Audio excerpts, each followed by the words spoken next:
buenas noches, señoras y señores. Bienvenidos a otra edición del Péndulo por Unicanal.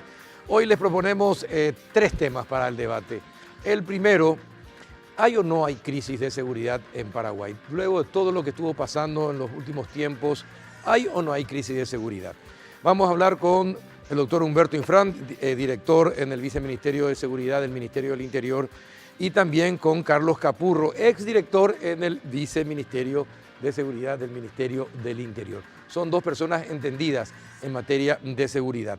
El segundo bloque vamos a hablar acerca de la ley de autoblindaje, que nuevamente pasó a comisiones en la Cámara de Diputados, con los senadores que van a tener que decidir la cuestión: Georgia María Rúa, senadora por el partido Patria Querida, y Enrique Salim Busarqui, senador del PLRA. Y el último bloque vamos a hablar acerca del capital humano y los ingentes recursos que derrocha el Estado sin que haya eficiencia y calidad en el gasto público. ¿Con quién? Con Rafael de Hoyos, un economista senior de educación del Banco Mundial. Les proponemos estos tres temas y nosotros vamos a ir a la pausa disfrutando de Café Lavazza con nuestros invitados, porque es un café de alta gastronomía y permite degustarlo con aroma, cuerpo y sabor inconfundible.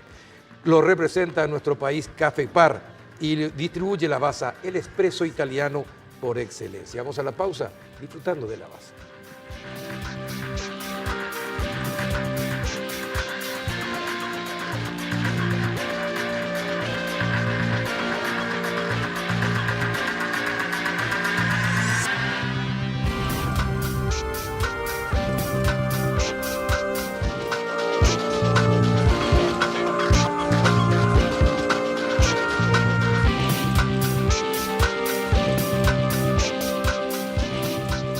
¿Qué tal, doctor Humberto Infran? ¿Cómo anda? Buenas noches, Carlos, a la teleaudiencia. A Carlos, igualmente un placer y aquí dispuesto a compartir la noche. Doctor Carlos Capurro, ¿qué tal? Buenas noches, ¿cómo anda? Muy buenas noches, Carlos. Buenas noches, Humberto. Y buenas noches a toda la teleaudiencia. Un placer estar acá. Bueno, ustedes se conocen porque trabajaron juntos en el Ministerio del Interior en materia de seguridad ciudadana. Les pregunto, ¿qué es lo que está pasando? Hay una mayor percepción de, otra vez, de inseguridad.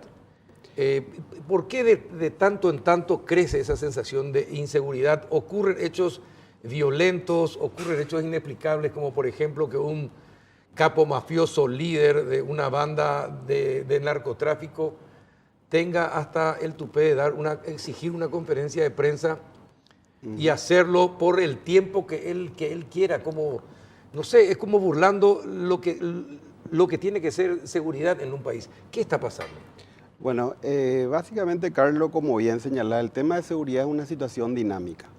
Regularmente hay momentos donde se producen mayores situaciones que ameritan una reacción distinta, pero básicamente trabajar en seguridad es trabajar planes, proyectos, programas que incluyan la visión de todas estas situaciones, adelantarse a los acontecimientos y, por supuesto, en los momentos determinados tomar las decisiones, como bien se tomó esta decisión de la expulsión de Marcelo Piloto, que fue ante una situación, la demanda lo exigía y se actuó con firmeza en ese contexto. No obstante, sin lugar a dudas... Pero 10 días antes no se había actuado con firmeza.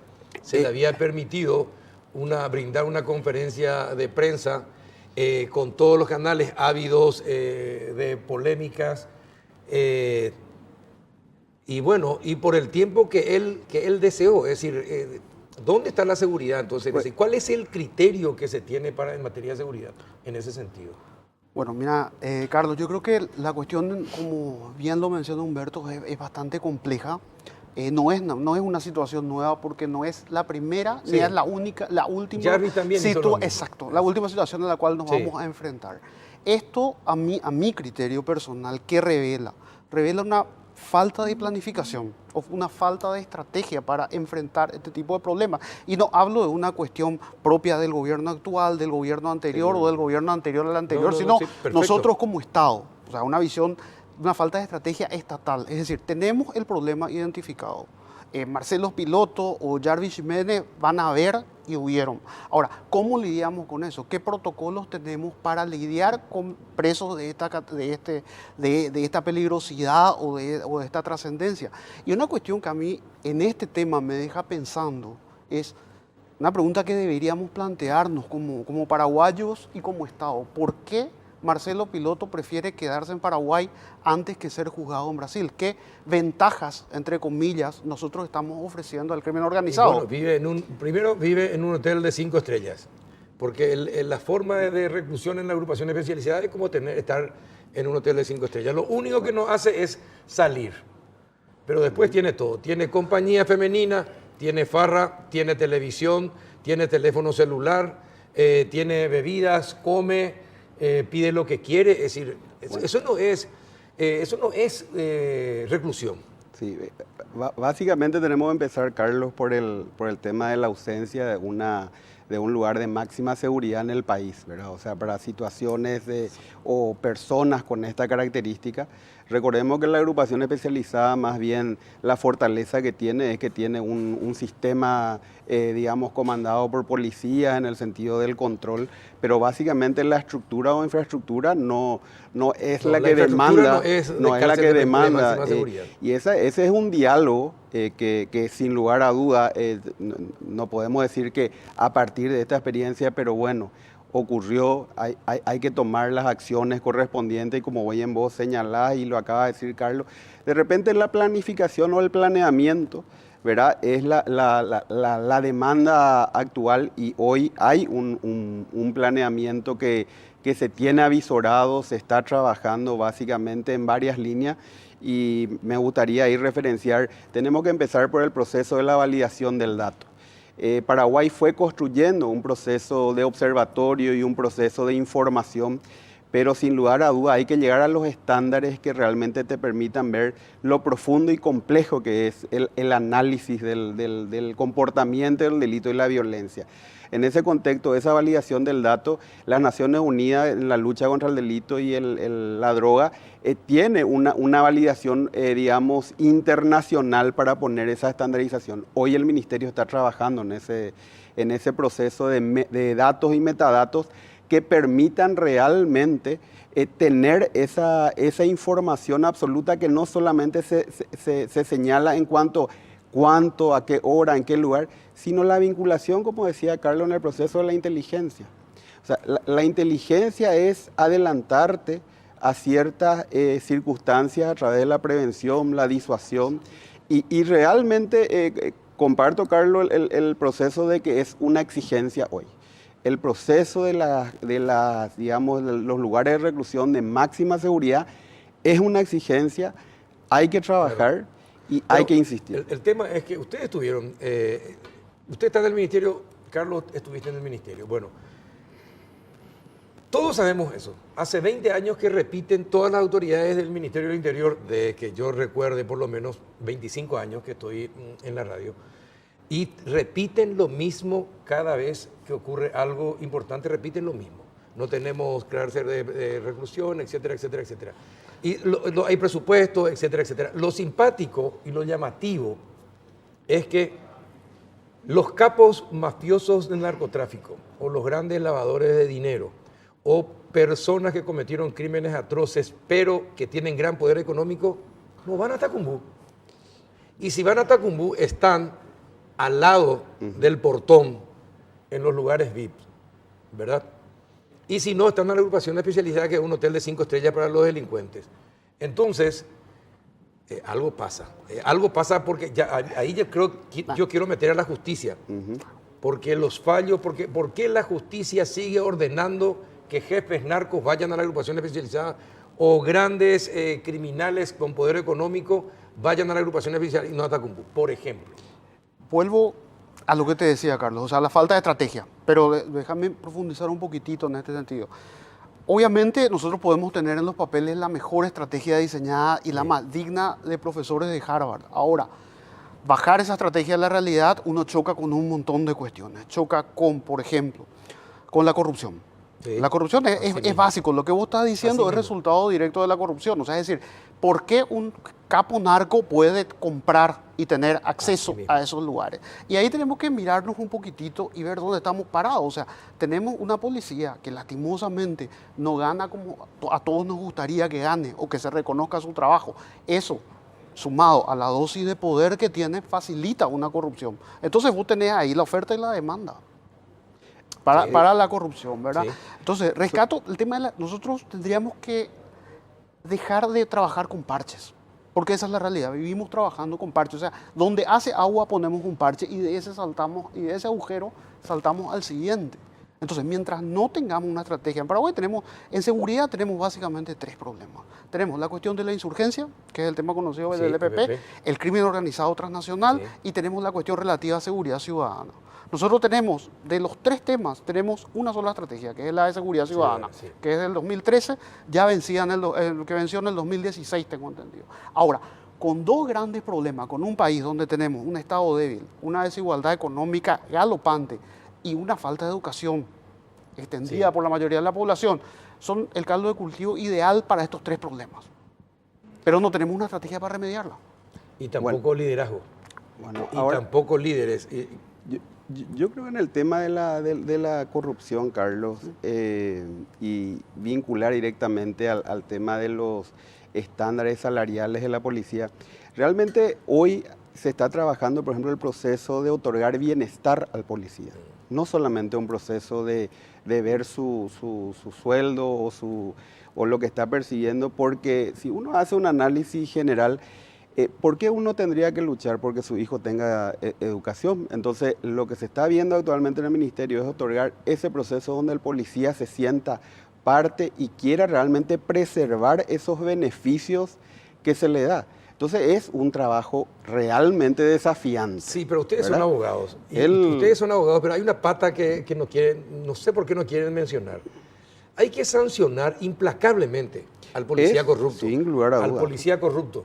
Porque es el que nos tiene que proteger, el que nos tiene que brindar, tiene que velar por nosotros y por nuestros bienes. ¿Verdad? Para eso el Estado... es a quien le estamos dando la fuerza. Sin lugar a duda, Carlos, el tema de la sanción a los policías, pero creo que es algo sistémico, o sea, sanción a todos aquellos que tengan algún tipo... A los jueces que también están comprometidos algún tipo de vinculación con esta estructura. Esta es una estructura que hay que vencerla entre todos. Pero doctor, a lo que quiero llegar es lo siguiente. Ustedes tienen razón. El problema es que todos sabemos cuál es nuestra enfermedad. El tema es que nos damos en la tecla para solucionar, para curarnos de esa enfermedad. Si ustedes agarran y hacen comisario fulano, comisario sultano, comisario mengano, a ver, ¿qué tiene? ¿Tiene estancia? ¿Tiene 3 casas? ¿Tiene 4 vehículos? ¿Sus hijos van a colegios? ¿Viajan permanentemente? No puede tener, y ustedes mismos con el salario que tiene un policía, no puede tener, honestamente y honradamente, no pueden tener todo lo que tienen. ¿Alguna vez algún jefe importante policial cayó por enriquecerse ilícitamente? No, pero sí quiero mencionarte una cosa, Carlos. Yo estoy al tanto de iniciativas que se tomaron durante la transición del gobierno pasado a este gobierno. Tengo entendido que este gobierno lo está implementando, que es un software de administración de recursos humanos de la policía, que por supuesto está en periodo de prueba, de adaptación. No sabría decirte cuándo eso estaría funcionando, pero creo que ese es un paso interesante. ¿Por qué? Porque para la autoridad política le va a permitir tener un control sobre el oficial de policía. Es decir, eso que vos mencionás, el factor de su patrimonio, etcétera, etcétera, y puede señalar o puede servir como luces de alarma para tomar una decisión a futuro. Justamente, o sea, como hablábamos, validación del dato. Después infraestructura y tecnología. Dentro de tecnología está lo que plantea Carlos. El SIAT es el Sistema de Información de Administración de Talentos Humanos. Realmente que parecería ser... Hoy saber dónde está ubicado el policía, qué traslado tuvo, qué capacitación tuvo, cuál es su entorno familiar, cuál es el proceso de declaración jurada. O sea, informaciones o bases de datos que realmente hay que construirla. Hoy cuando uno va a Carabineros de Chile, ese proceso está instalado, pero es una inversión alta. Hoy estuvimos reunidos y hablando con gente de Carabineros de Chile y Para que la gente son, se dé son cuenta. los sustentos, ¿verdad? Pero, Para que la Carlos, gente una se dé cosita, cuenta, sí. ahí tenemos, y ahí salta la paradoja. Quiero agarrar lo que acaba de decir Humberto, me parece fundamental. Ahí tenemos, ¿qué hacemos con recursos limitados? Nos vamos por el software, destinamos eso a la construcción de una cárcel de máxima seguridad, y esas son las elecciones que en el ejercicio del poder uno se topa día a día. Sí, es una política de seguridad la que falta implementar. Una política de seguridad. Porque no puede ser, no es posible que la policía paraguaya tenga casi, ¿cuántas patrulleras? 400. Sí, o sea, 400 patrulleras, ¿para cuántas comisarías? bueno, y a nivel nacional hay más de 700. Para ¿verdad? más de Y 700 comisarías ahora, tenemos 400, escuchen bien, 400 patrulleras.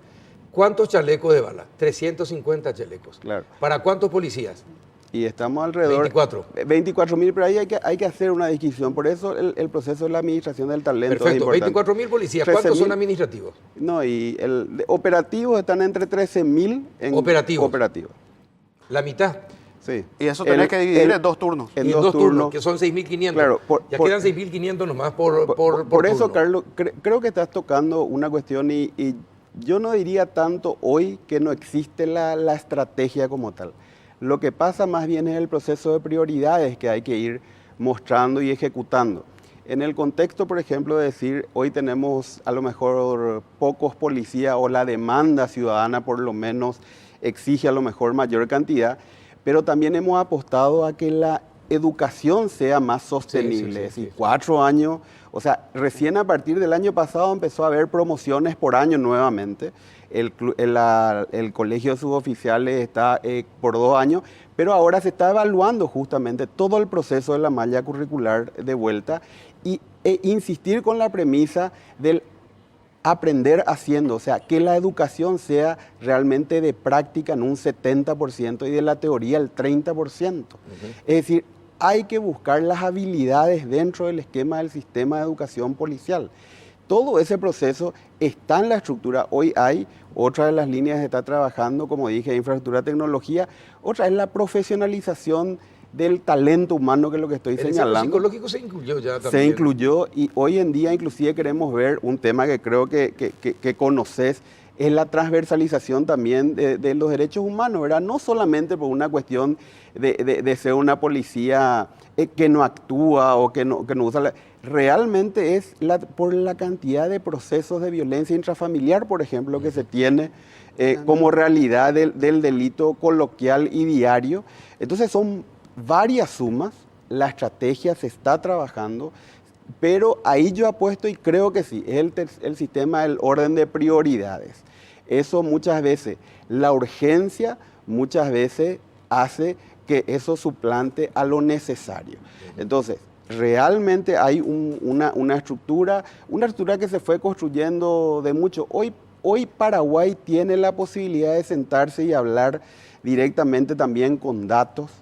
El Paraguay básicamente, la estructura de la información era uno de los principales... Pero una cosa, don Humberto, ¿de qué nos sirve tener los datos si tenemos 6.500 policías en la calle por turno? Por 12 horas. Y después los otros... Por eso, Carlos, parecerían, pero no es menos importante porque con la distribución de la información del dato y la ubicación del delito y la violencia en tiempo, espacio, entonces, ¿qué podemos hacer?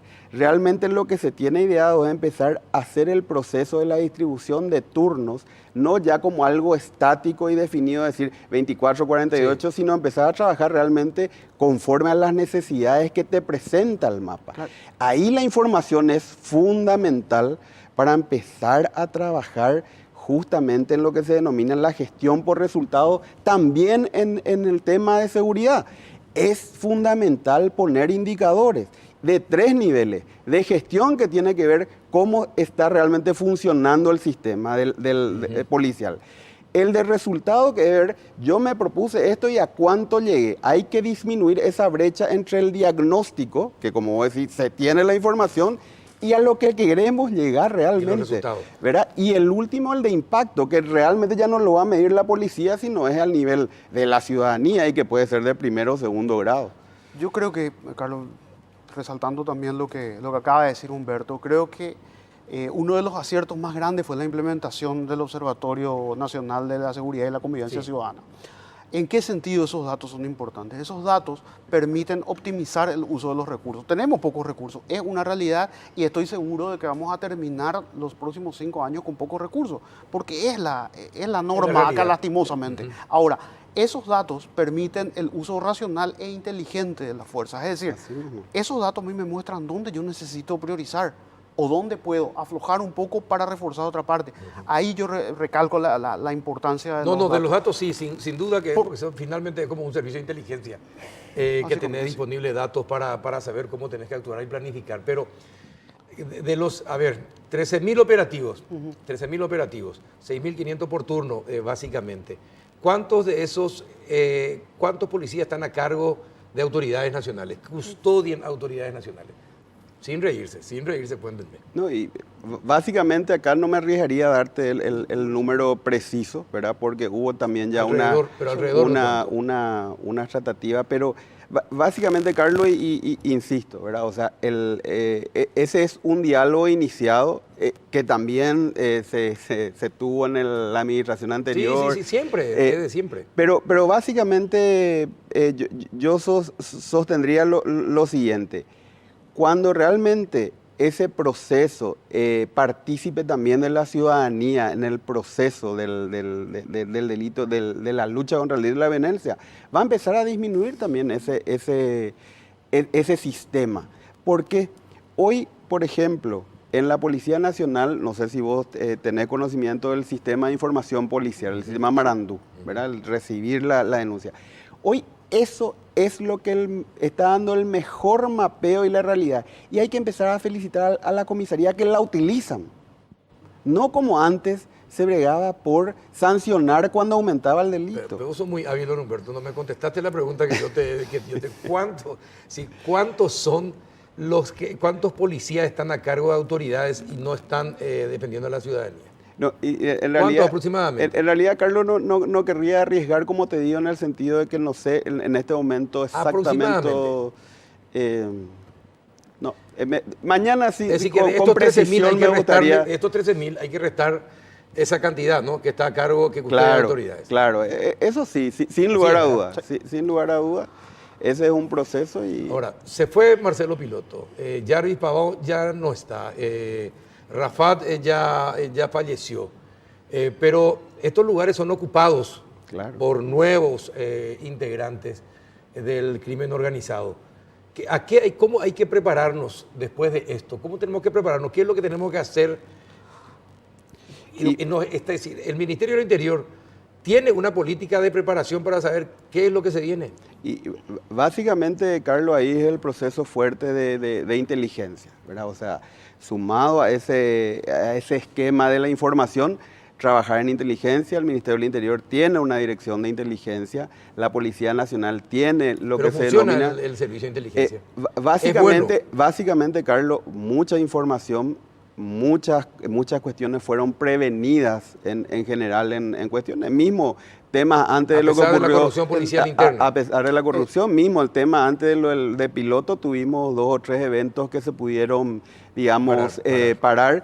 Y en general también hay que destacar algo. Hoy está la Secretaría Nacional de Inteligencia, que ¿qué es lo que va a hacer como función? Recopilar la información, porque varias instituciones hacen inteligencia. Varias instituciones son fuentes de información determinantes para hacer realmente un seguimiento válido y realmente llegar a un proceso estratégico. Por ejemplo, con relación a tu pregunta, Carlos, quiero puntualizar algo. Vos me decís qué podemos esperar. Se fue Piloto, ¿qué podemos esperar? La dinámica del poder es sencilla. O sea, el poder nunca permanece vacío. Alguien ocupa. Ahora, lo que sí tenemos que esperar es que surja un Piloto 2 o un Ximenes Pavón 2, porque es lo que va a suceder. Es la forma de operar de estos grupos. Y lastimosamente, por la posición estratégica que nosotros ocupamos dentro del continente, por ser una ruta apetecida para los grupos dedicados al narcotráfico, tenemos que esperar que este fenómeno vuelva a suceder. Ahora, ¿dónde estaría la medida inteligente que debería tomar el Estado? Capitalizar estas experiencias y encontrarnos preparados para la próxima. Le cuento algo que es una experiencia que marca realmente y que preocupa. Cuando murió Pablo Medina, la zona se llenó de policías. Incluso las comunidades aledañas al lugar donde falleció. Le preguntábamos nosotros a los comerciantes, a los intendentes, qué suerte que está la policía, se sienten más seguros. Y ¿saben qué respondió? Me dijeron, en realidad lo que queremos es que se vayan. ¿Por qué? Porque el comercio en la zona paró 60%. 60%, le pregunté yo al intendente, 60% vive el narcotráfico. Eso es lo que usted me está sugiriendo. Y no sé de qué vive, pero 60% paró. Es más, hablamos con el presidente de la Asociación de Comerciantes de la Mambay y con el presidente de la Asociación de Comerciantes de Ponta Porá. Hablaban de la inseguridad e inseguridad. Tanto criticaban, cuestionaban la inseguridad que yo les terminé preguntándoles, ¿qué pasa si la policía vence al narcotráfico? ¿Qué va a pasar con el comercio si la policía vence al narcotráfico en el Amambay? Se miraron los dos y me dijeron, y esto es lo grave y lo preocupante, se muere el comercio, se muere Pedro Juan. Bueno. Es decir, es una evidencia de hasta qué punto tomamos como normal el narcotráfico como actividad lucrativa para mucha gente. Bueno, y esa y ahí, perdón. Ahí, Carlos, está justamente esa visión sistémica. Yo sé que me decís, ya se habló en varias oportunidades, pero un poquito, ahí tocaste un punto muy relevante, los gobiernos locales, sí, ¿verdad? Son también procesos que deben involucrarse en el sistema de seguridad. ¿Por qué? Porque son los que realmente manejan situaciones puntuales y focalizadas. Y a partir de eso, eso que vos planteás de lo de Amambay, no sé si sería ese extremo, pero es un tema a tener en cuenta en el sentido de la evaluación social y, digamos, el dinamismo de la localidad, pero la policía tiene que entrar ahí con fuerza, o sea, no hay excusa en ese sentido. Y quiero puntualizar algo, nada más a efectos de complementar. La seguridad no se gana solamente a los tiros, es decir, a nosotros, el Estado tiene la función también de llenar ese vacío. Claro. Es decir, crear las condiciones. Nadie está hablando de repartir subsidios o de repartir dinero, nada, sino de crear condiciones para que el comercio florezca. Existen las condiciones. Ahora, porque el movimiento diario de esas ciudades te muestra que existe. Ahora, vos vas a sacar a un actor importante. Metamos otro actor importante ahí para suplir y para que no produzca esa debacle de la que hablamos. Así mismo. Señores, les agradezco. Ha sido una charla muy placentera. Gracias, Carlos. Gracias, doctor Humberto. Gracias, muchas gracias. Hay que hacer mucho, tenemos que hacer mucho por nuestra seguridad y tenemos que colaborar todos para una mayor seguridad. A la vuelta de la pausa, vamos a hablar sobre la ley de autoblindaje. ¿Qué va a decidir la Cámara de Senadores? Lo sabremos en instantes después de la pausa.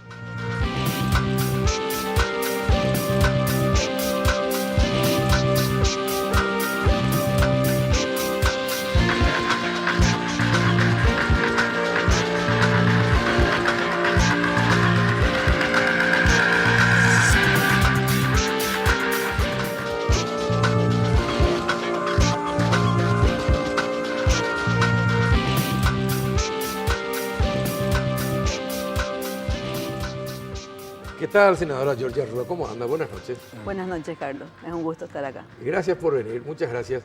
Bueno, ¿qué tal, senador Enrique Salim Busarqui? Ya me preguntaron, lo primero que me preguntaron, ¿es el senador o el diputado el que está presente? Ahora el senador. Ahora el senador. Bueno, ¿seguro? Seguro. Bueno, ocurre mucho. ¿Qué va a pasar con la ley de autoblindaje? Bueno. Están haciendo modificaciones, no se ponen de acuerdo los diputados, sancionaron algo, ahora volvieron a sancionar otra cosa, volvieron a mandar a comisión, no se ponen de acuerdo, pero la intención es blindar y hacer difícil la pérdida de investidura. Mira, yo te puedo decir, Carlos, que nosotros por lo menos en el Senado no vamos a cambiar de postura, nosotros estuvimos en contra siempre. ¿Cuál es la postura? En contra de la ley, así como está la Constitución, que más tenemos que cambiar ni modificar. O sea, por mayoría algo, simple. Es mayoría simple, ¿verdad? Y bueno, yo me ratifico en esa postura y lo vamos a seguir manteniendo. Yo no sé cómo quedó ahora en diputados ahora. Pero, se sacó lo del Tribunal de Justicia Electoral, pero pero permanece el tema de que tiene que haber una decisión judicial Pero en previa. realidad se derivó a comisión de vuelta. Pero se volvió a derivar a comisión. A comisión, entonces vuelven a discutir todo. todo. A discutir Así todo. que, o sea, por un lado es bueno que se haya conseguido tener los votos para reconsiderar, pero lastimosamente alguien mocionó que vuelva a comisión en vez de resolver todo hoy. O sea, que vuelva a dilatarse. Vuelve a dilatarse, sí, efectivamente. Carlos Portillo es uno de los que votó en contra, ¿verdad?, de la decisión que se tomó hoy. Por supuesto, claro. No hablo de votar de otra manera, ¿verdad? Y otros afectados así votaron, fueron 5 los que tomaron esa decisión. 60 estuvieron a favor, pero casualmente aquellos que tienen causa pendiente estaban en contra, ¿verdad? Era de suponerse también que iba a ser así. Existe un ánimo corporativo todavía para protegerse, Carlos. Pero en el Senado estamos con una postura distinta. A pesar de que también hay gente interesada en complicar el tema de la pérdida de investidura. No, en este momento creo que no hay nadie, porque inclusive las personas que están con algunas causas, ellos mismos solicitaron su desafuero y están, o sea, hasta el momento por lo menos no se hizo ningún tipo de campaña para discutir cuál es la mayoría necesaria, que es el punto clave. Claro, pero pedir desafuero es decir, está bien, es un paso adelante que pidan el desafuero, pero cuando ellos tramitan sus causas ante la justicia, tienen unos abogados expertos en chicanería que hacen que todo se complique y que pueda durar muchos años una definición. Depende. ¿Eh? Depende de a quién le toque. Porque yo sí puedo decirte, lastimosamente, en este caso la Fiscalía ha apañado, pero impunemente, un montón de cuestiones y también se utilizó como herramienta de persecución política. Entonces, ¿la Fiscalía? Sí, categóricamente, manejada por el gobierno anterior, a control remoto. En cuanto al tema, no es que yo quiera volver al tema del autoblindaje, hoy en día tener fuero o buscar algún tipo de blindaje es peor. O sea, políticamente y comunicacionalmente es mucho peor. O sea, lejos de ser una estrategia de defensa, yo creo que es una reverenda estupidez. Entonces, yo creo que hay que dejar así como está la Constitución Nacional y punto. O sea, ¿para qué complicarnos la vida? Yo por lo menos no quiero garantizar, pero yo creo que en el Senado nosotros vamos a mantener esa postura, ¿no? ¿Usted cree lo mismo, senadora? Creo lo mismo, tengo esa misma sensación. Por lo menos aquella vez se llegó por consenso, si bien algunos estaban por este tema de la interpretación del 190, pero no, existió mayoría absoluta, es decir, consenso, y hoy creo que si se llegara a traer este proyecto de diputados, espero que se modifique en realidad, pero si llegara a venir creo que no va a tener el acompañamiento del Senado. No, definitivamente. No, definitivamente no. ¿Hay votos mayoritarios en el Senado? Absolutos. ¿Puede asegurar usted? Yo sí, yo creo que sí. ¿Y usted, senador? Yo creo que sí. ¿También? Yo creo que sí.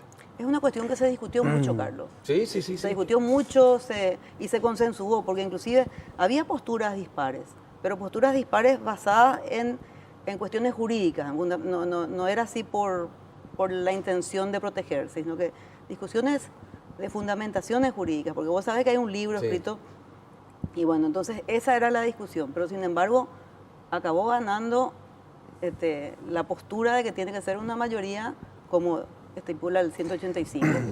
Lo que pasa, Carlos, es que hoy en día ya no se puede hacer como antes. No te pones con un grupo de gente de acuerdo, bueno, vamos a quitar tal ley y se acabó ahí. Hoy en día el nivel de repercusión que tiene una decisión del Parlamento especialmente, porque te guste o no, estás en el Parlamento o estás en la mira, estás en exposición permanente. Y bueno, eso se replica a través de las redes sociales de manera descomunal. Entonces, lejos de ser una ayuda, es un problema, ¿verdad? Te voy a dar un ejemplo, no es que quiera mezclar las cosas. Es cierto que el tema de los ascensos, el reglamento habla que tiene que ser sesión reservada, ¿verdad? Pero estos reglamentos fueron... Los reglamentos son modificables. Modificables, pero fueron hechos en el pasado con otra lógica. Entonces la gente quiere que todo hoy día sea abierto, público, o sea, mostrar de frente. Y eso creo que es una ventaja. ¿Usted acompañaría la propuesta de Patria de que todas las sesiones sean abiertas? Claro, sin lugar a dudas. Todas, sin distinción. Y no solamente eso, estábamos hablando de un proyecto, creo que ya corresponde que lo diga, pero yo por lo menos voy a acompañar también, ahora que estamos estudiando el presupuesto. Hay un grave problema para financiar los programas sociales y se está debatiendo el tema tributario, pero creo que hay que dar un mensaje de austeridad, especialmente del Senado. Y en ese sentido, mañana nosotros yo por lo menos voy a acompañar un proyecto que está planteando acá la senadora, que sería importante que comentes. Hoy, por ejemplo, hoy se informaba acerca de lo que cuestan los seguros privados en la función pública. 100 millones de dólares. Justamente eso. Justamente ese es el tema. 100 millones de dólares. Es una locura. Nosotros vamos a plantear mañana, y ya tenemos acá el senador Salim también, porque nosotros queremos también que este tipo de leyes, este tipo de proyectos que le afecta a toda la Cámara, siempre es bueno que se consensúe para evitar discusiones y para que haya, que nadie quiera ser mejor que el resto. Que realmente mostremos espíritu de equipo, porque somos un equipo. Y en la medida que nosotros consigamos trabajar discutiendo de manera educada y tratando de llegar a consenso, es mejor para el país, Carlos. Esa es siempre la intención nuestra. Y en ese sentido yo comenté con el senador Salim y hablamos también con la gente de Hagamos y con otras personas, ¿verdad? Para presentar un proyecto de ley que derogue el seguro VIP para los parlamentarios. No hablamos del resto de los funcionarios, pero nosotros que tenemos mejores condiciones, es una señal. Es un buen ejemplo, es una señal de austeridad. Que paguemos nosotros nuestro sueldo. Claro. Pero por supuesto. Como todo el mundo. Como todo el mundo. Que paguemos nosotros. Por eso aclaro que no afecta a los funcionarios, para que nadie entre. Claro, no, está bien. Estamos hablando de los congresistas. No así, para aclarar el tema del funcionariado completo, porque en algún momento se habló de llevar el IPS y eso sería colapsar el IPS y sería un descalabro, ¿verdad? O sea, sería muy bueno, pero hoy IPS no tiene las condiciones, ¿verdad? Es decir, en realidad hay muchas cosas que hay que cambiar, ¿verdad? Claro. Empezar a pensar también de qué manera haya otros IPS, no solamente acá en la capital. En realidad es una reforma previsional la que se tiene que plantear, una reforma previsional, y también en el tema de IPS también tenemos que hablar de la parte de jubilación. Vamos a hablar de salud y de la jubilación, pero hay que hacer una reforma total. Y hay que estudiar todas las aristas y hay que involucrarle a todos los sectores. Entonces, ¿y el proyecto presentan mañana? Mañana. ¿Ya consensuaron? Estuvimos hablando con varios y vamos mañana. Estamos preparados. ¿Quién fue el ideólogo? Y es una cosa la que ya verdad se venía que discutiendo. sigue hablando, pero mira, yo soy un tipo, Carlos, yo le doy el mérito acá a la senadora, ¿verdad? En la iniciativa, ¿verdad? Y bueno, nosotros la vamos a acompañar. Está bien. Así que fuiste la ideóloga del en realidad... No, pero está bien, tampoco, está bien. No quita tu humildad que una buena idea, me parece excelente. Creo que va a tener buena acogida de la gente. Yo creo que sí, yo creo que vamos a conseguir que todos acompañen. Bueno, y en cuanto al presupuesto, ¿cómo piensan? Yo no sé si leyeron el informe del Banco Mundial. Es muy interesante, Sí. El informe del Banco Mundial, de la forma como fue creciendo el gasto social, pero sin resultados aceptables de acuerdo al crecimiento que va teniendo en recursos. Entonces, evidentemente lo que nos falta es gestión, buena gestión. Entonces, ¿cómo hacer, cómo compaginar mayores recursos con mejor gestión? Hay que acabar con los gastos fijos y con la cantidad y superfluos. Acá se gasta muchísimo en viáticos, se gasta muchísimo en bonificaciones, se gasta muchísimo en salarios, se gasta muchísimo en... Hay una cosa que a nosotros nos preocupa también y que también tenemos que plantear, pero para el año que viene, la ley del funcionariado público. El tema de la desprecarización que se plantea. Y después la otra cuestión que se da muchísimo de los comisionados. Hay gente comisionada nombrada por una entidad, comisionada al otro y nombrado en el otro y comisionado acá. O sea que es una locura. Y el control, por supuesto, que se vuelve ineficaz o imposible inclusive. Yo lo que veo, Carlos, es que acá hay varias aristas. O sea, básicamente no hay presupuesto que alcances, siempre faltará. Pero hay prioridades. por ejemplo, el tema de la salud pública, que es fundamental, una cuestión muy sensible, ¿verdad? El tema de mejorar la calidad del gasto público, y te voy a dar datos exactos porque presentamos esa nota en la Comisión de Presupuesto. Si nosotros recortamos, y tenemos la posibilidad de hacerlo en el Senado, solamente lo que sean viáticos, viajes, 50%, estamos hablando de más de 100.000 millones de guaraníes. Más de 100.000 millones de guaraníes. Estamos hablando de más de 20 millones de dólares. Sí, y no es un detalle menor. ¿Viático? Sí, en eso. Bueno, datos concretos. Pero aparte de eso, el presupuesto, mientras no se llegue, y eso depende mucho de cada gobierno, aparte de controlar el déficit fiscal, el presupuesto por resultado. Vos podés meter mucho dinero en ciertas políticas sociales, pero que no te dan resultados y vas a seguir metiendo dinero. Entonces, medir los resultados es importante. ¿Por qué? Porque los recursos nunca van a alcanzar. Ahora, la otra arista también, que sí tenemos que hablar, es de una reforma tributaria en serio. O sea, hay mucha... Hay mucha... La presión tributaria sobre el impuesto indirecto, IVA, es muy fuerte, por decirte. Y yo te voy a dar un dato. En los últimos 5 años estamos hablando de exenciones fiscales por 2.500 millones de dólares a ciertos sectores. Entonces, por un lado, la ley 6090. Mejorar la calidad, no solamente eso, mejorar la calidad del gasto público, pero por otro lado también recortar ciertos privilegios, entre comillas, ¿verdad? Y aparte de eso, impuestos directos. Yo por lo menos la vez pasada, nosotros votamos a favor del impuesto al tabaco, el alcohol, bebidas azucaradas, comidas chatarras, juegos de azar, como política pública de Estado. O sea, hay pasos que se tienen que dar. Ahora, ¿ustedes estuvieron en contra?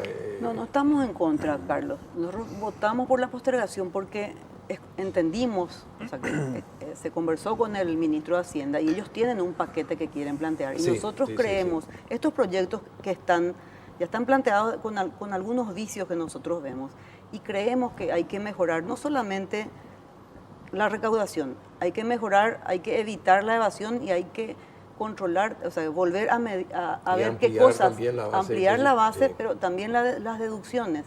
En el IRP, justamente recién hablábamos con el senador, se hace demasiada deducción.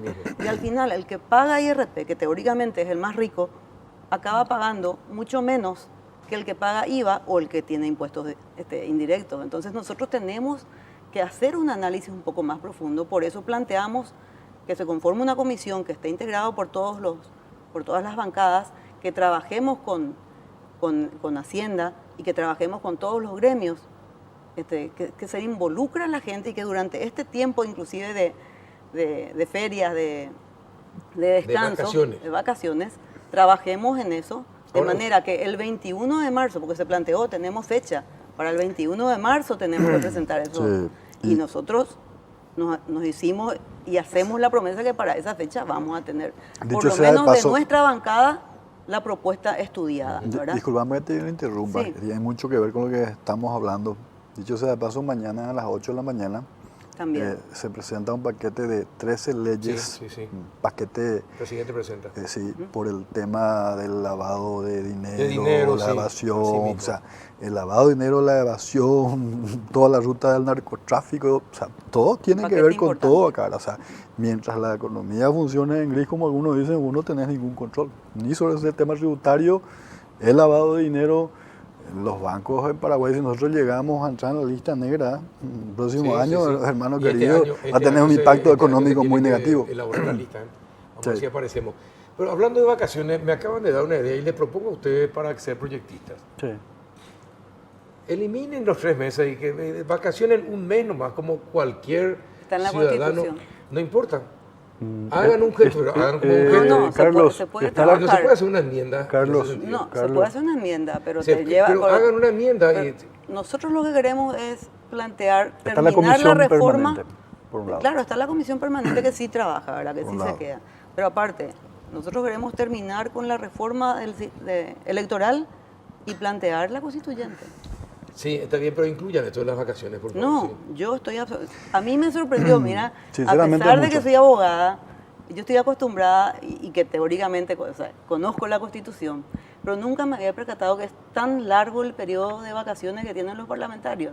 Totalmente. Yo estaba acostumbrada a un mes y me parecía mucho, ¿verdad? Enero para mí la feria siempre es eterna y me preocupa que la Fiscalía y que el, bueno, ahora va a el tener Poder feria Judicial... también, va a tener más y ahora larga la imagínate, feria. no, yo no sé qué voy a hacer, Y quédate en la comisión permanente. probablemente. Está la comisión permanente, pero bueno, es muy reducido, ¿verdad? Y aparte que es más deliberativa que otra cosa, ¿verdad? Le pregunto algo, usted que está en el Senado, usted que está hace tiempo en la política, usted que es nueva en la política, en el Senado, no en la política. ¿La presión ciudadana les obliga a cambiar?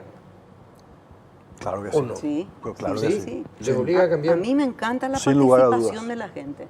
Eso está haciendo que mejore nuestra calidad política y que la responsabilidad sea mayor. Yo creo que eso mueve mucho el Senado, mueve el Congreso. En sí. Lo que pasa- No sé diputados hasta qué punto, ¿verdad? Porque ellos parece ser que se protegen más, ¿no? Vos sabés que, Carlos, Hay más corporativismo. las cosas cambiaron mucho. Este aparatito revolucionó Sí, el sí, mundo. sí.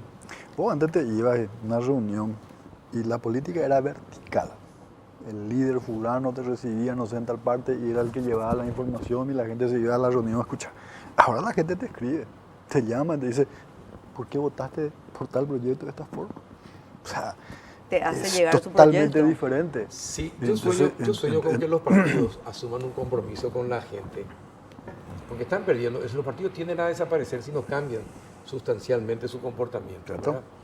Es decir, que den señales y mensajes a la ciudadanía que tienen que cambiar. Ya no en las listas a gente con procesos judiciales, o a nadie, aunque la presunción de inocencia diga que pueda estar, ni a esos. Que el mensaje esté por encima de esas cuestiones y que aquellos que están siendo investigados por algo o tienen alguna mala fama ya no estén en las listas.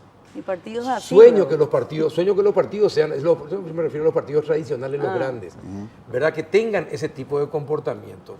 Que existan más Eligio Ayala o más Ullari, o más Waldino Ramón Lovera o San Martín, por ejemplo, en los partidos políticos que tengan esas posturas éticas. No se ve eso. Me gustaría que ustedes, los partidos tradicionales, Yo estoy de tengan acuerdo ese tipo de contigo, comportamiento. contigo, Carlos, estoy de acuerdo en un 90%, excepto una cuestión. ¿En qué para el 10% no está? El 10%, ¿sabe qué? Demasiado fácil es que yo le fabrique una causa a ella, en Paraguay. Le encajo una denuncia, hay gente que maneja la fiscalía y bueno, ya te imputaron, entonces vos ya está muerto, está liquidado. Sí. Bueno, Está partiendo, pero ¿sabes qué? Está partiendo, pero partir de una base. Entonces, está partiendo de una base de que todos son corruptos y por eso va a ser muy fácil. No.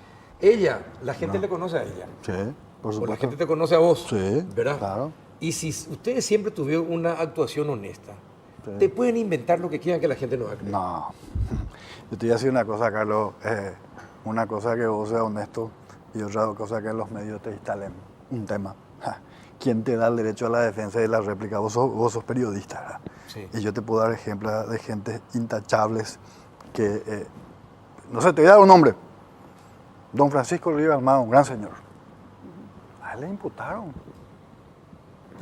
Pero Bueno, está bien, pero te está- tengo nomás un pero está bien, ejemplo, pero ¿no? está bien, pero- Entonces, ese pero, señor, senador, un gran señor, porque una fiscal se le antojó. Vamos a hacer una cosa. Ocurre. Vamos a hacer una cosa. Sí. Por ese 90% que está de acuerdo, vamos a impulsar ese proyecto. Sí, estoy de acuerdo. Por ese 90%. Esas Y el son 10%. modificaciones que y tienen que sabe- hacer Y el en su... 10% una excepción que vamos a ir discutiendo en el camino. ¿Y sabes cuál es la mejor forma?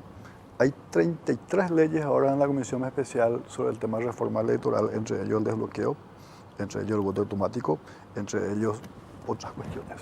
Si la gente en las internas de los partidos realmente tiene la facultad de elegir, me parece que vamos a dar un gran paso. Sí. Ahora, mientras se mantenga el sistema, bueno, vamos a cerrar la lista, tranquilo. Es cuestión de que algunos tengan más o menos recursos y ese es el tema de los partidos fundamentalmente tradicionales. Pero no le engañen tampoco a la gente. Los partidos hoy se manejan de la misma manera. El que tiene plata se ubica en los primeros lugares. se ubican los primeros, compran los primeros lugares en los partidos.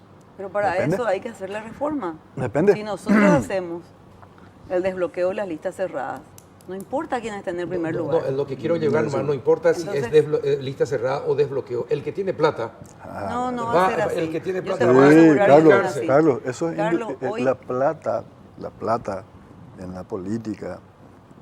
Por eso el tema de la concentración del dinero, especialmente de la mafia, el narcotráfico, de todo grupo, por eso, claro que el dinero en política pesa, y el nivel de prebendalismo que hay, porque también hay una gran doble moral. O sea, por un lado todo el mundo que seamos así, asá, y llega el día de la elección y así como hay ciudadanos que tienen un pensamiento muy crítico, también hay un grupo grande que es plata, hermano querido. Yo recuerdo, No es fácil. Para terminar, yo recuerdo el caso de tu partido, Sí. el caso de un empresario, senador por mucho tiempo, que le compró a un político su puesto número 3.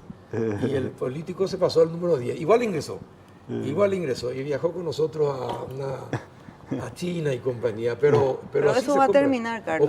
Ojalá. Porque lo que se plantea también, está bien, vos decís, igual puede con su dinero Claro. influir, no podemos Sí, negar eso. sí, pero si el sistema de control en las mesas cambia, porque eso también está de por medio.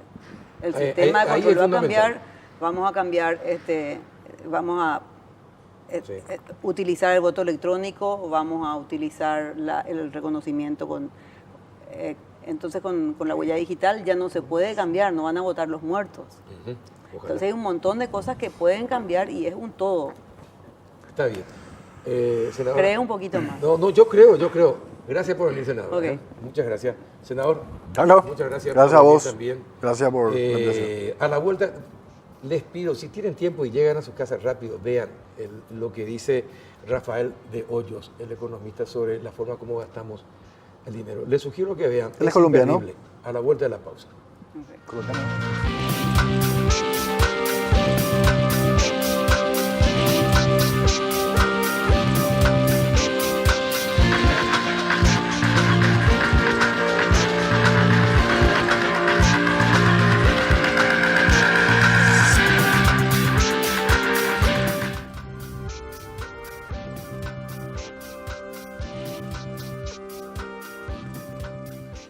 Entramos en el último bloque del péndulo y tenemos un invitado especial y de un tema bastante especial, preocupante y que tenemos que discutirlo en algún momento, la calidad del gasto en nuestro país.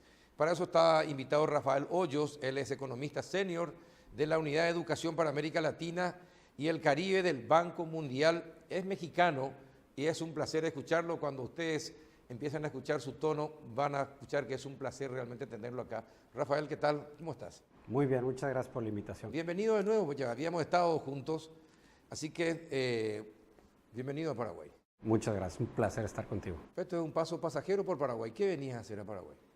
Vine a presentar un nuevo estudio, de hecho la última vez que nos vimos estaba presentando el informe sobre el desarrollo global, ahora estamos presentando un informe sobre la calidad del gasto, como ya lo adelantaste, y lo estamos complementando con el nuevo informe sobre el desarrollo global.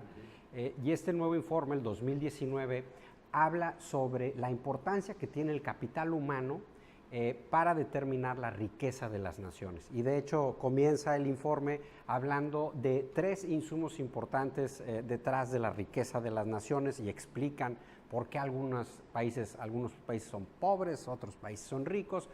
Insumos naturales, recursos naturales, capital físico y capital humano. Y entonces lo que hace el informe es medir la importancia relativa de estos 3 factores. Y el más importante, pero por mucho, es el tercero, el capital humano. ¿Y Paraguay? ¿Cuál es el índice de Paraguay? ¿Cómo estamos? Pero cierro los ojos y les escucho, a ver. Entonces, el índice se conforma de 3 componentes. Uno es la expectativa de vida al nacer. El segundo tiene que ver con el desarrollo de los infantes, los primeros 5 años, y la mortalidad entre los adultos. Y el tercero, y por mucho el más importante, es educación. Si los paraguayos tienen acceso a la educación, pero todavía más importante, si cuando están en las aulas aprenden lo que tienen que aprender. El índice va de 0, donde ninguno de los niños e infantes en Paraguay están acumulando el capital humano que deberían de acumular para ser productivos el día de mañana, hasta 1, que son las mejores prácticas internacionales. Ahí vemos a países como Singapur, ahí está Finlandia, etc. Sí. ¿Dónde está Paraguay? Entre el 0 y el 1 está en el punto 53. Está en el lugar 90 de 157 países que entraron en la muestra, en el estudio. ¿Hay algún otro índice hecho anteriormente para comparar si mejoramos o no en los últimos años? Este es el primero, pero tenemos... Este es el primero. Exactamente. Tenemos la idea de... Y estamos en el puesto 90. Puesto 90. Puesto 90 y todo se puede reducir, todo el reto o el 47% de productividad que pierden los paraguayos por no acumular el capital humano, se puede explicar por lo que no aprenden los paraguayos que están en el sistema educativo. Te pongo una cifra. Sí. El sistema de educación básica en Paraguay tiene poco más de 1 millón de alumnos. De esos 680,000 no adquieren los aprendizajes mínimos necesarios.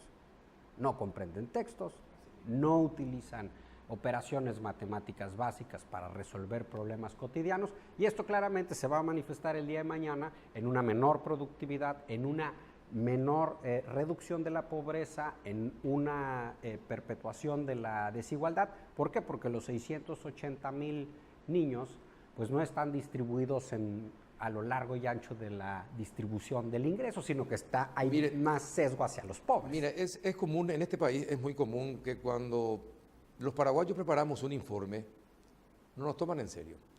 Ustedes tienen el SNEPE, me imagino que tendrán el último estudio del SNEPE. Sí, 2015. El 2015, efectivamente. Ahora se va a hacer el siguiente. Lo que usted me está mencionando es exactamente ese informe, pero como se hizo acá y se publica después de 3 años recién, porque así somos de lentos, no nos damos cuenta de la importancia que adquieren los tiempos que vamos perdiendo y la falta de acciones para modificar la situación. Le pido, por favor, me reitera esos datos y mirando a la cámara para que los paraguayos escuchen de la voz de alguien del Banco Mundial cómo estamos en educación.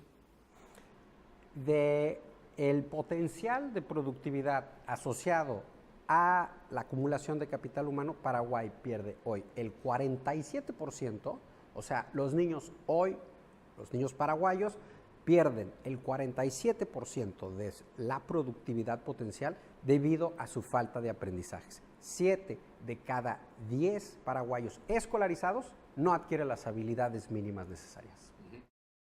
Complementando lo que dice Rafael Hoyos, según el estudio del SNEPE, que ya se dio a conocer recientemente, un chico que termina el 3er curso de la educación media, un chico que termina y que tiene que ingresar a la universidad, tiene los conocimientos de un chico de el 3º de la escolar básica. Para que nos demos cuenta del nivel en el que estamos. El que está en 6º grado, el que termina el 6º grado o el 9º grado, en realidad tiene la capacidad de un chico de cualquier parte del mundo que está en 4º grado. Ese es nuestro nivel, por eso es importante, por eso queríamos conversar. Cuando me plantearon el tema me encantó, porque me encanta a mí el tema de educación, algo quisiéramos hacer sobre este tema. ¿En qué gastamos mal? Entonces, si uno ve el tamaño del reto, 680,000 niños escolarizados, pero que no aprenden lo mínimo necesario, pues entonces el segundo paso es ver cuánto está invirtiendo Paraguay y si está invirtiendo de forma equitativa y eficiente. Entonces nos hacemos 3 preguntas. ¿Está invirtiendo suficiente el país para abordar el tamaño del reto? Segundo, ¿lo está haciendo con un foco en los más pobres, es decir, con criterios de equidad? Y tercero, lo poco o mucho que invierte lo hace de manera efectiva para producir aprendizajes. Y la respuesta muy sencilla a estas 3 preguntas es no, no y no. No invierte suficiente. Si uno analiza el gasto o la inversión por alumno en educación básica, Paraguay tiene un nivel de $1,000 por alumno por año, ajustado por paridad de compra, y el promedio en América Latina es de un poco más de $2,000 por alumno por año. Es decir, están invirtiendo menos de la mitad de lo que invierten otros países, pues con niveles de desarrollo comparable. Segundo, esta inversión, que ya es limitada, privilegia más a los niños que están en situaciones relativamente privilegiadas. Piensa en la diferencia en acceso a estructura edilicia, lo más básico, ¿no? Que las escuelas tengan aulas, el número suficiente de aulas para dar cabida a los estudiantes. El déficit, el porcentaje, de escuelas que tienen un déficit de aulas en las áreas urbanas es alrededor del 15%. Si nos vamos a las áreas rurales, se multiplica mucho más. 35%. Entonces, le estamos dando menos recursos a los que tienen mucho más necesidades, mucho peores condiciones de inicio. Por último, estamos utilizando de manera eficiente los recursos limitados que tiene el sistema educativo, y la respuesta es no. De hecho, la mejor forma de medir este indicador es ver qué hacen países de la región que invierten cifras similares, y el mejor ejemplo es Perú. Perú invierte más o menos $1,200 ajustados. Pero Perú ha dado un gran salto. Claramente. Ha dado un gran salto en materia de educación. Claramente, y no lo ha hecho invirtiendo muchísimo más. Entonces dio un gran salto porque hizo que su sistema educativo fuera más eficiente para producir aprendizajes. Entonces, ese debería ser el norte. El comparativo de Paraguay es Perú, que no invierte muchísimo más. Sin embargo, en el caso de Perú, un poco más de la mitad de los niños están adquiriendo los aprendizajes mínimos necesarios, mientras que aquí es menos del 30%. En la última década de 1990 se inició un proceso de reforma que consistía en tratar de que la mayor cantidad de chicos pudieran permanecer en las aulas. Obviamente, una reforma que no tenía mucho sentido. ¿De qué sirve que más chicos permanezcan en las aulas si todo el sistema permanece igual? Si no se capacitan los docentes, si no mejoran la infraestructura escolar, si la enseñanza y la tecnología están muy alejadas de la realidad paraguaya. Entonces, los resultados a la larga lo que comprobamos es que esa mayor permanencia en el proceso inicial de colegio, del 1º al 9º grado, finalmente los chicos no terminan el colegio. No terminan, es decir, permanecen más tiempo en la primaria, pero no terminan el colegio como para tener las posibilidades de tener mayor conocimiento y poder ingresar a la universidad o buscar alguna carrera técnica para el efecto, para mejorar su calidad de vida. Bueno, hoy, 20 años, 25 años después, la situación es la misma. Los docentes se aplazan en las pruebas de evaluación. Ustedes conocerán mejores que nosotros incluso los datos. Se comenzó con un 72% de profesores que se aplazaban, se bajó a 68, se bajó a 64, después ya no se hacen más procesos de evaluación. Entonces, si el que tiene que inculcar el conocimiento al chico está mal preparado, no tiene la infraestructura tampoco que le ayude, entonces estamos condenados al fracaso. Estamos condenando al fracaso a más paraguayos porque no sabemos usar lo que tenemos. Ahora, en realidad sí se pueden cambiar las cosas, sí se pueden mejorar las cosas. De hecho, tú acabas de mencionar el caso peruano. Sí. Y así hay otros ejemplos en la región. No tiene que irse uno a ver qué hacen los finlandeses o los de Singapur. No, aquí en la región hay sistemas educativos que han logrado mejorar.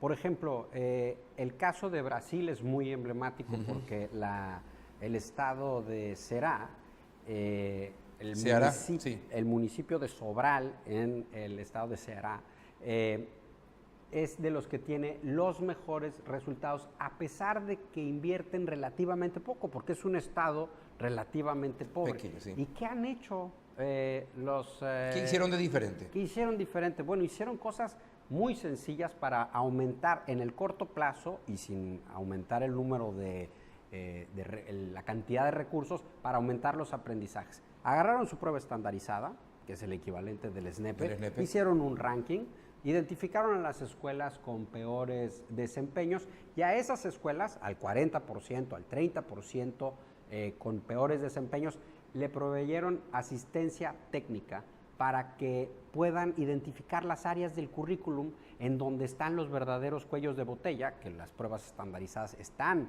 ligadas a la malla curricular, y luego hicieron otra cosa, las evaluaciones de los docentes también son un insumo importantísimo para identificar cuáles son las áreas que los docentes deben de reforzar. Y entonces con estos dos insumos, a nivel de la escuela, de estas escuelas con peores desempeños, se hace una ruta o un plan de mejora y en donde el Estado le provee la asistencia técnica y los recursos. Y entonces lo que sucedió en CERA fue que ellos aumentaron los aprendizajes promedio, pero con un foco en la equidad, con un foco en las escuelas que atienden a los alumnos de más bajos desempeños, que son los más pobres. Así mismo. Y entonces uno ve la distribución que se mueve hacia la derecha, es decir, tenemos una media más alta, pero empujando a los que están más rezagados. Esa es la misma estrategia que siguió el Estado de Puebla en México, y hace 6 años el Estado de Puebla estaba en el lugar 24, en un total de 32 estados que hay en México, y hoy tiene el sistema que produce... ¿En cuántos años? ¿Cuántos años en hace? 6 años. En 6 años. Es decir, que en Paraguay podemos hacer, porque tenemos el SNEPE. Claro. Se sabe cuáles son las escuelas de peor rendimiento y cuáles son los departamentos, los municipios. Sí. Hoy se tiene todo, Sí. algo que nunca se tuvo. Bueno, y tienen también los concursos de oposición. Entonces, los concursos de oposición, es decir, la evaluación de la entrada al servicio, sí. Ese es un insumo importantísimo para detonar 2 acciones. La primera es ir a los institutos de formación docente que sepan qué tipo de graduados están produciendo y dónde deberían de mejorar. Y segundo, que estos resultados dirija toda la formación continua de los docentes. Eso hará de la formación una estrategia más efectiva y más relevante, ¿no? ¿Y de qué otra manera el Banco Mundial puede ayudar en este proceso de cambio en Paraguay, en el gasto sobre todo educativo? Mira, esto que acabo de mencionar son estrategias que no implican una reforma de gran calado, no implican mayores recursos. Lo que hacen estas estrategias es hacer un uso más efectivo de los recursos que ya hay. El SNEPE, los concursos de oposición. Todos los recursos limitados que tenga el sistema educativo volcados a las escuelas que atienden a los chavos más marginados. Pero en el mediano plazo, en donde debería de estar la discusión de todos los paraguayos y donde el banco podría contribuir, es en el diseño de una reforma integral de la educación, cuyo punto de partida sea la definición de un perfil de egreso de los paraguayos. Entonces, todos los paraguayos, la sociedad de padres de familia, los docentes, la autoridad educativa, los sindicatos, deberían de ser parte de este diálogo para definir qué tipo de egresado quieren obtener de su sistema educativo. Y ese es el norte, porque eso tiene que después alimentar la reforma curricular. La malla curricular tiene que estar totalmente vinculada Rafael, al perfil. te pregunto algo, ¿a quién no le conviene eso? ¿A quién no le conviene tener un pueblo educado? Un pueblo con mayor capacidad de manejo de conceptos. ¿A quiénes no le conviene? Mira, yo no puedo pensar en un grupo, un sector que esté en contra de esto. Lo que sí puedo pensar es en la complejidad técnica para hacerlo y también en la complejidad política. ¿Y a qué me refiero con la complejidad política? Todos los actores del sistema educativo, piensa en los padres de familia, los gremios docentes, las autoridades, tienen por fin último lo que acabo de describir. Un sistema que respete los derechos de todos los paraguayos de recibir educación de calidad. El problema es que en el corto plazo los objetivos de todos los actores no necesariamente están alineados hacia los aprendizajes. Y entonces se necesita mucho liderazgo, se necesita un gran consenso y luego que ese consenso sea apoyado por la sociedad en su conjunto para darle continuidad. Porque no importa si el día de mañana la autoridad educativa en Paraguay diseña la mejor reforma, incorporando todas las mejores prácticas. Eso no le cambia la vida a un solo niño paraguayo.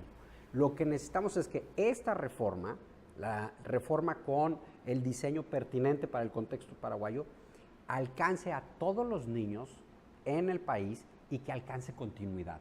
Y para eso tiene que ser producto de un gran consenso. De un gran consenso, perfecto. Se quiere lograr el consenso. Pero en Perú, por ejemplo, ¿cómo fue la experiencia para que dijeran, bueno, hasta acá llegamos? Sí. ¿Quiénes activaron el motor del cambio en el Perú? Los padres. Y así ha sucedido en casi todos los países de América Latina que han tenido una gran reforma. El punto de partida es el hartazgo de la sociedad y de los padres de familia de ver malos resultados tras malos resultados. El caso de Perú es especialmente emblemático porque Perú hace algunos años, me parece que fue la prueba 2003 de PISA o 2006, salió muy mal. Salió en el último lugar de la lista de países que había participado ese año en la prueba PISA, que no son todos los países del mundo. Y entonces la prensa tomó esos resultados y puso en el encabezado: Perú es el último del mundo. Del mundo, no es el último de los países de la OCDE, no, es el último del mundo. Entonces esto incentivó exactamente una demanda por cambio. Lo mismo sucedió en Alemania. En Alemania, después de la primera aplicación de la prueba PISA en el 2000, los alemanes, en el imaginario colectivo, pensaban que tenían un sistema educativo de los mejores del mundo. Cuando salen los resultados de la prueba 2000 en Alemania, pues resulta que Alemania estaba a media tabla, y entonces los padres alemanes salieron a las calles a demandar una reforma educativa. Entonces, ¿qué es lo que va a detonar el cambio aquí? Pues los medios de comunicación, los padres de familia, las autoridades, la sociedad en su conjunto que diga: hasta aquí llegamos, y exigimos cambios y que esos cambios se puedan canalizar a una serie de principios inamovibles. Todos los niños, sobre todo de hogares pobres, tienen que tener acceso a la primera infancia, todos los docentes tienen que tener evaluaciones para el ingreso, todos tienen que tener formaciones continuas pertinentes, etcétera. Lo que ustedes determinen, pero que estos principios sean inamovibles y que tengan continuidad. Están los fondos. Paraguay tiene los fondos hoy día. Están los recursos. Falta la acción, falta el detonante. Falta que los padres tomen conciencia de que el futuro de sus hijos se va a perder si es que no protestan, no le exigen a las autoridades que se produzca el cambio. Ahí está el gran detonante, ahí está el gran reto, pero son buenas y malas noticias. Son buenas noticias porque depende, pues, de ustedes, de nosotros, de los paraguayos. Sí, la buena noticia es que depende de nosotros. La mala es que nuestros índices de evaluación educativa realmente dan vergüenza, y es también la demostración de años y años y años y años de dejadez y de corrupción. Creo que en la medida que entendamos eso, de que manejemos ese concepto, por eso te preguntaba, ¿a quién le conviene? Y le conviene a los que son corruptos, a los que usan la cosa pública como si fueran de ellos, particulares, ¿verdad? A eso les conviene un pueblo sin cultura, un pueblo sin educación, porque la gente no tiene concepto y basta con que lleguen las elecciones, hagan su barullo, su ruido, inviten a la gente, ofrezcan algunos que otros cargos y seguimos en la misma sin que cambie nada. Bueno, por eso le preguntaba, y bueno, ya depende de nosotros entonces que cambiemos. 6 años pasan volando. Sí. En 6 años podemos dar un gran salto. Lo importante es empezar hoy. ¿Usted no habló con la autoridad del Ministerio de Educación? Sí, de hecho tuvimos una presentación de este reporte con el presidente y su staff de ministros. ¿Y qué expresaron? Primero, preocupación, mucha corresponsabilidad y ganas de poner manos a la obra. ¿Sí? Sí. Usted sabe que el Banco Mundial en los sectores dirigenciales de los sindicatos de maestros no son bien vistos, ¿verdad? Sí, claro. ¿Verdad? Sí, persiste esa, son las políticas extranjeras que Claro. vienen, se quieren poner en Paraguay. ¿Pudo hablar con los docentes, con los gremios o no? No, de hecho, mañana tenemos una presentación pública del informe y está previsto que van a venir líderes sindicales y ojalá podamos tener un diálogo con ellos. Es fundamental. Sí. Ya quisiera que Paraguay llegue algún día a ser como Finlandia, que envía a sus mejores profesores, a los más preparados los envía a las escuelas donde existen más problemas, justamente porque buscan equidad. Bueno, y otra cosa que hace Finlandia y que lo podrían hacer los paraguayos el día de mañana, si quisieran, es que pone como exigencia para entrar a los institutos de formación docente que seas del 30% con mejores rendimientos al término de la educación media. Sí. Entonces, ahora, ¿lo podemos hacer en México o en Paraguay? Pues hoy por hoy nos quedaríamos nosotros sin candidatos a los institutos de formación docente, pero el Estado puede crear un mecanismo de incentivos para decirle, ustedes parte de la élite de los que está terminando Bueno, le ofrecemos ser docente. Le ofrecemos una beca para ir a un instituto de formación docente. Y entonces ya le cambias toda la dinámica y claro, a lo mejor nos va a... Y le garantizamos buen sueldo. Exactamente. ¿Verdad? Y trabajo. Sí. Y trabajo, sí, hacen muchos países. Eslovenia hace lo mismo con sus docentes. Países pequeños, más pequeños incluso que Paraguay. Podemos dar el salto hacia adelante. Y uno no necesita ninguna tecnología del MIT ni nada. Son cosas muy lógicas, cosas en donde prácticamente son incontrovertibles. No creo que nadie esté en contra de esto. Simplemente hay que priorizar. Hay que priorizar el gasto en educación para que los mejores docentes se vayan a enseñar a las escuelas más pobres. Hay que priorizar el gasto para que sea desde el inicio de la formación docente en los institutos, para que ahí tengamos poder de atracción. Hay que priorizar el gasto para que los formadores de formadores sean los mejores profesionistas en el país. Ahora, y eso que estamos hablando solamente de educación, no tocamos salud. Me imagino que los gastos en salud también estamos mal, ¿o no? Ahí tendría que hablar con mi colega, el especialista. ¿Quién es el colega especialista? Ashkar se llama. Y bueno, sí, tendremos que buscarlo porque para nosotros es muy importante que sea. Si tuviera que dar, Rafael, un consejo a los paraguayos, ¿qué le diría a los paraguayos en materia de mejor gasto en educación? ¿Qué le diría a los paraguayos? Primero, que los cambios son posibles. O sea, no podemos caer en el cinismo que estamos condenados al fracaso. No ser derrotistas. No, hay buenos ejemplos de que las cosas pueden cambiar. Ahora, ¿qué es lo que puede hacer cada uno de los paraguayos desde su trinchera? Pues los medios de comunicación tienen que insistir en la importancia de privilegiar los aprendizajes. Los padres de familia, sobre todo los padres de familia en hogares en alta marginación, tienen que ocuparse no por solamente dejar a su hijo en la escuela, pero de que aprenda. Tienen que cerciorarse que adquiera las habilidades mínimas necesarias, porque lo que está sucediendo hoy en las aulas es el mejor predictor de lo que sucederá mañana en el mercado laboral. Si los niños y jóvenes en el sistema educativo no aprenden, es algo que debemos de tomar con toda seriedad. Y el último consejo es, pues incorporen todo lo que ya sabemos de la literatura internacional y diseñen e implementen una política de primera infancia.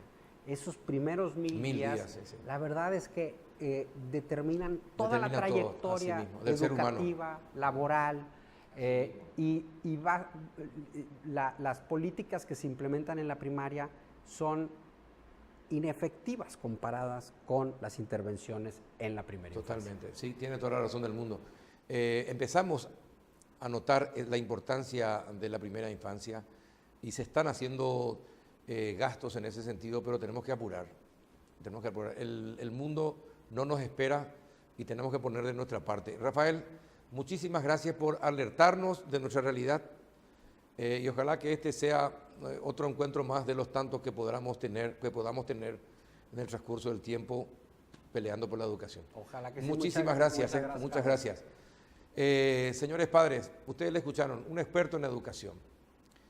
Tengan conciencia, no se queden en sus casas, vayan a los colegios, vayan a las intendencias, vayan a las gobernaciones, exijan resultados a sus autoridades. Es la única manera que su hijo mañana tenga un futuro digno. Hasta el próximo miércoles.